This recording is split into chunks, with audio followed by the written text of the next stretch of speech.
Welcome to the Parenting with Heart Space podcast, conversations on the couch with Katie and Julie. Katie Hart and Julie Dawson are parent educators. Their passion about parenting shines through on the 6-episode podcast that covers topics from play to managing challenging behaviours. Settle in and step into each episode where the heart of parenting begins. Welcome to episode 2. We're going to have a chat about the importance of self-care for parents of young children. Why is that important, Katie? Why is it important to look after ourselves and to honour ourselves? Yeah, it's a really good question, and I do wonder how many people stop to actually think about that, Julie. Self-care's a subject that I'm really passionate about, and that's really about my own mental health. I had to learn to take really good care of myself so that I could be mentally well, and that's way back when my kids were little. But yeah, it's important because if we don't look after ourselves and put our own needs first and fill up our own emotional buckets and do all those nice self-care things like taking a bit of time out for ourselves every now and then, connecting with friends, all those things, and we might be able to sort of brainstorm some ideas as we talk. But what that does is it kind of takes the responsibility off our children to have to do that for us, firstly.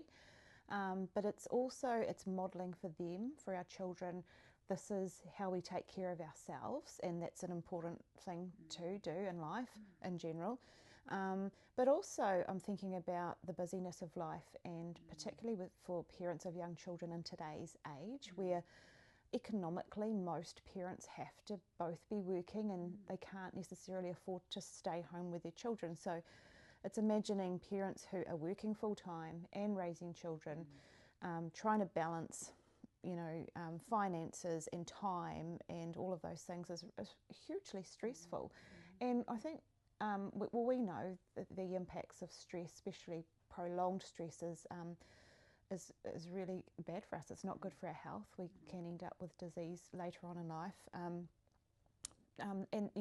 physical disease, but also it can impact our mental health. So it can sort of create depression and anxiety. So I think it's a really important topic, but I don't know that it gets talked about much. Yeah. Have you got any thoughts or ideas about why you think it's important? I just would like to say you reminded me of something that I learnt many years ago. It's an analogy, and I think it's quite clever that if you have a mother or a parent and a young child on a plane, and the plane is going down, right, and the oxygen masks come out, yep. You need to put the oxygen mask on yourself first so you can continue to breathe, and then because you're continuing to breathe, you can then look after your child. Wow, yeah. And I thought that was a really good analogy, and that we need to look after our needs for sure, so that we can look after the needs of our child. Yeah. I think it's very important. It's a really good analogy, actually, and they actually have that in the safety briefing. I don't know the last time you flew, but they actually say that make sure you put your own mask on first. Do they? They do, before putting a child's mask on, for that very reason. I mean, we have to protect, we have to protect our children and be there for them. If we don't look after ourselves and manage our own sort of self-care, and we do end up hospitalised or incapacitated in any way, who's going to be there to look after our kids? And I'm mindful of how easy it is to get out of that routine of thinking about oneself as a parent. For sure. You alluded before to the manual. This child comes out of us, and hello, we're waiting for the book to come and the manual, and it's not there. Doesn't come. Yeah. It can be quite a lonely thing, but we want to do the best we can for this little person and for our children as they grow. And some parents have shared that they kind of lose a bit of themselves along the way. Yes. Because they're so focused on their child and doing the right thing to nurture that child. And so they forget to continue to nurture themselves. Sure. And, the sleepless nights and not eating properly. And you, as a parent, as an adult, you can become quite cranky. Yeah. Sleep deprivation. And so it becomes a bit difficult for us to show that caring as well as we might if we're really tired, if we're undernourished. So it's really, really important that I love the way that you said that we actually are showing our children how to look after themselves by looking after us. So that's hugely important message, isn't it? Yeah, it is. And thinking about your own life, what sort of self-care activities do you, activities I think is a good word. What sort of things do you do to look after yourself? Yeah, I have suffered a few bereavements that have been really traumatizing, and one thing that helped me get through was going to the beach. Right. And just walking for miles along the beach. Now, and another thing was knowing whom I could talk to, knowing who would listen, even though I said the same things over and over again, Sure. or cried continually, they stayed with me. Wow. So having that base, I guess, Like a support support network. Yes, nice. yes, having those people. But I will make myself a cup of green tea with mandarin and sit. I will sit with a book. Nice. So what about you, Katie? What sort of things do you do to look after yourself? Yeah, I would like to share a little bit about my history actually, Julie, because I suffered really bad depression, postnatal depression, when my first child was born, and I couldn't take medication for that. It made me really unwell. So I had to find other ways to manage the depression. So, and then those things that I did ended up becoming a part of my lifestyle, which I still do today. So exercise is a really good one, lots of walking. We now have a swimming pool, so I do lots of swimming in the summer. I do meditation, not as often as I'd like to, but it's something that I do really enjoy doing. And journaling is a really big tool that I use, and that it looks different for everyone. And you'd mentioned earlier about getting some ideas of friends and just trying them out. I think that's really important because we're all so different. I might say, yeah, do this, it's really good for you. But actually, it depends on the person. So what I often say to clients that I'm working with is just give these things a go, experiment with them and see how you feel. And so I was going to ask you, which I will after I've sort of named a few other things that I do, is what are you noticing when you're doing those self-care activities? So with the journaling, it can be a brain dump. I usually write every morning, and it's actually a letter to God. That's a belief that I have, and it's comforting for me. And it's usually gratitude, thanks for this and that, or writing about challenges that I've had. And what that does for me, it's like having a relationship with the book.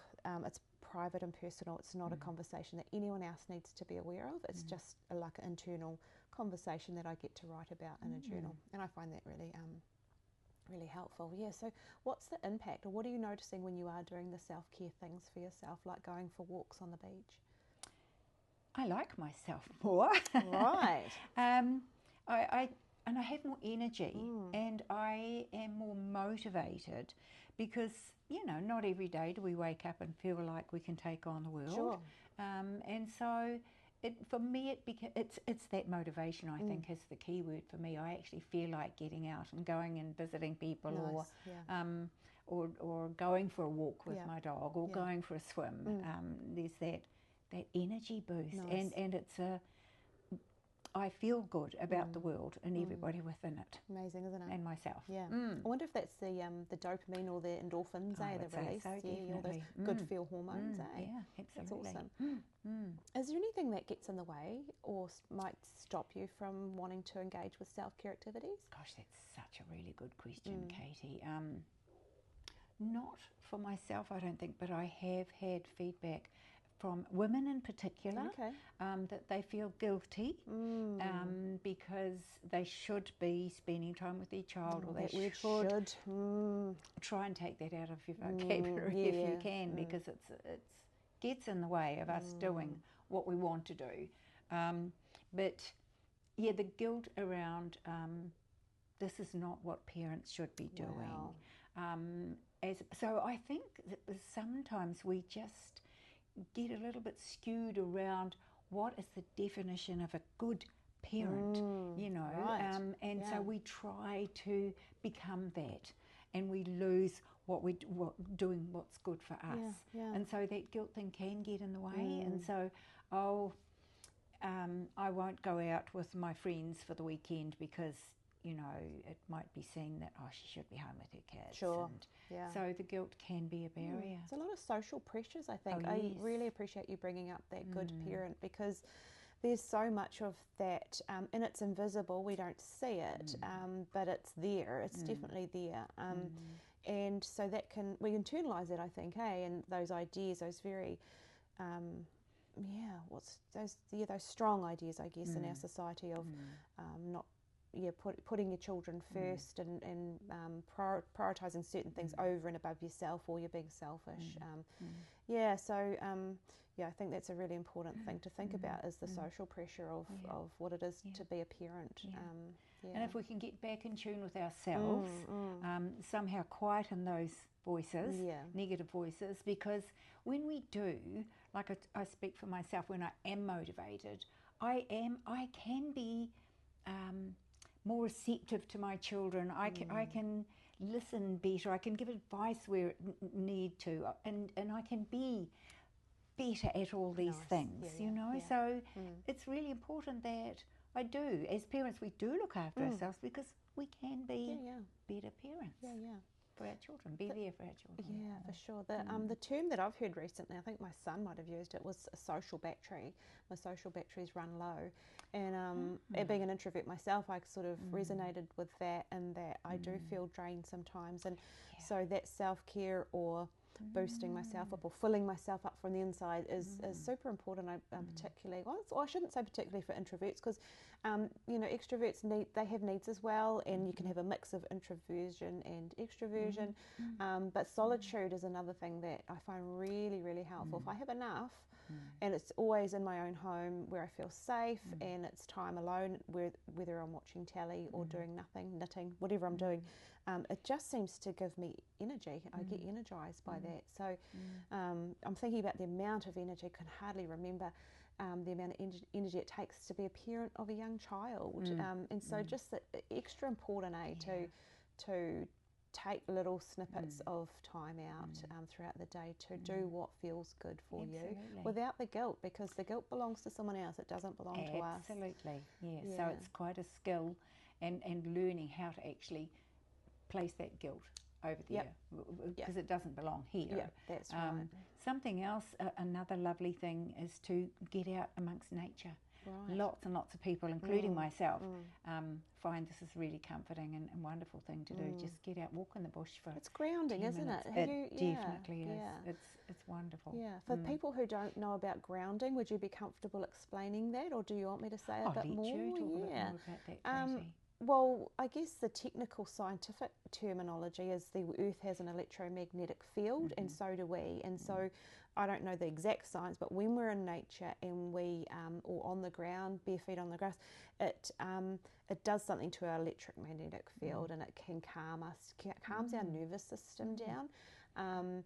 That's actually a really important topic that we'll be talking about, as well as the nervous system and ways to sort of self-calm, because we live in such a chaotic, stressful world, and our nervous system can be heightened more of the time than not.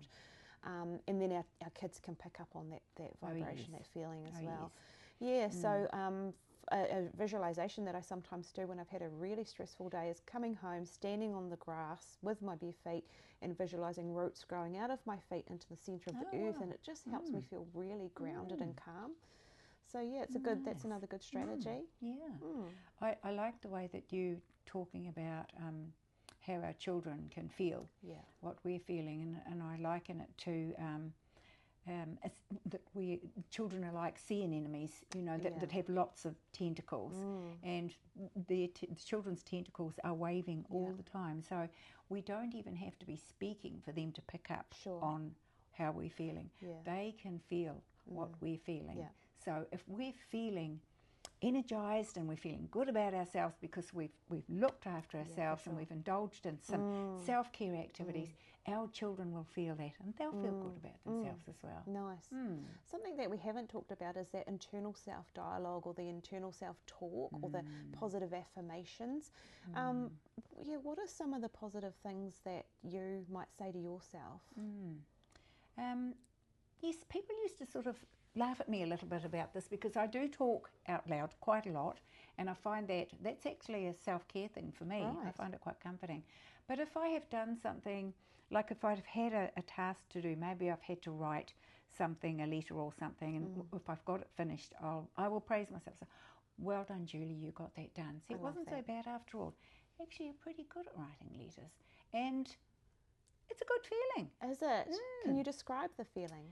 I feel quite affirmed, and for me it's like an achievement. I've achieved something that I had a goal, and I set out and I've done it, and it's a great sense of achievement. I love that, because I don't think that's something that I was ever taught or encouraged to do.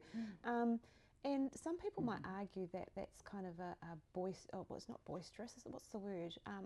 Egotistical, or I'm up myself, that sort of thing. Eh? What would you say to someone that had that argument? It's not okay to sort of talk yourself up or talk kindly about yourself?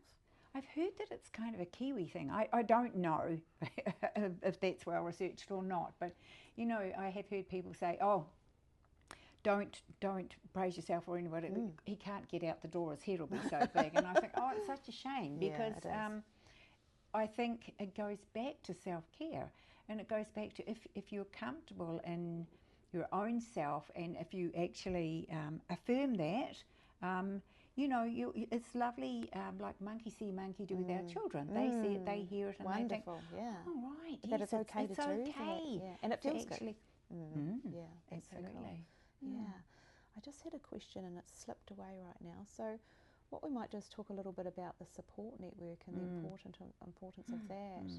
So I think for me, well, even in evolutionary times, like we were born into tribes or clans, and we're wired, our bodies and our brains are wired for social connection. That's going back to that bonding. What would have you got like any advice or thoughts around modern day parenting and the importance of, firstly, so having a support network and what it could look like? Does it need to be 20 family members living in the same house? And is it something we need? Yeah, I think I've seen over the years that it is important to have people belong to a clan, a tribe, and whether it be your close family, your extended family, whether it be a really good friend who gets you. It's not about numbers. Okay. It's not about, well, you know, I'm pretty okay because I've got 20 friends, and you know, it's about what people can give you and what you can give them, and how comfortable you are in their space and they in yours. And I was talking before about, you know, if you are going through something, whether it be grief or joy, or you're going somewhere with someone and you can share the joy of what you're seeing. It's just so it creates those, as you say, those endorphins. You feel really, really good, and it's lovely to have someone when you are feeling down. You've spoke very bravely about your situation with depression, and I think when you are in those spaces, it's really, really lovely to be able to phone someone and they know that you need them and they're there for you, and that can be one person. So it's not about numbers. I'm really glad you said that, because in my mind I think a tribe means many people, but the word that came up for me when you're talking is trust, and having one person that you can trust. And one of the symptoms of depression for me was shut down, shut everyone out. I don't want to connect with people, that feeling disconnected, but just not having the energy or wanting to connect. But it is very important, and I do wonder how modern day parents you know, get on and creating or maintaining or nurturing social connections in such a busy world. So it's something to think about. I think it is an important part of parenting, is making sure that you have, can be one person, eh? Absolutely. And if you know, like, if a person is coming into, say someone's coming from Gisborne, from maybe Hamilton into Gisborne to live, and they've got young children, they know no one, they don't know anything about the schools or the kindergartens or anything. I think it's lovely that there are people, I'm thinking of a colleague and friend of mine who would actually say to these, write out a list of, right, you can join the toy library, you can join this, you can join that. I'll come with you, I'll introduce you. That's and great, so often through our children, or sometimes through our children, we can join different mini clans. And then we often will relate to one particular person in that clan, and so they become a really good friend. And it's and it doesn't happen overnight. Like Rachel Hunter says, it doesn't happen overnight, but it will happen. It will happen. And I know that I hear you when you're talking about sometimes it's a huge effort. I know when my partner passed away, I spent a lot of time on the couch thinking, oh, well, when the big hand hits the hour, I'll get up and do something. And then it would be, oh, when the next hour. And it was dreadful. And I had a friend who would ring me and say, you don't need to talk. I'm just letting you know I'm here. Really, and she just would hang on up. The end of just here. Yeah. And I knew she was there. And when I was ready, yes, I did talk and say, look, can you come? What did that mean to you in that moment? Oh, my gracious. For me, it meant that I'm not alone. It also meant that I don't have to do anything, and this is okay. Where I'm at is okay, and she's there, and so when I do need her, I can just call and she'll come. What a lovely act of self-care is just acknowledging and being okay with where you're at. That's huge too, isn't it? It is huge, Well, that was a lovely conversation. Is there anything that we might have missed or anything that you'd like to say before we close off? I don't know. I think it's just really about getting to know ourselves, getting back in touch with ourselves, because we do, as we get different responsibilities, sometimes there's potential to lose ourselves. So we become perhaps a girlfriend, a wife, a mother, all things a grandmother. Yes, and it's like, oh, where's the girl in me gone? Or the boy in me gone? And so that self-care is about, okay, what is it that I like to do? So reminding ourselves of that. I love that. That's so cool. See you in episode 3, eh?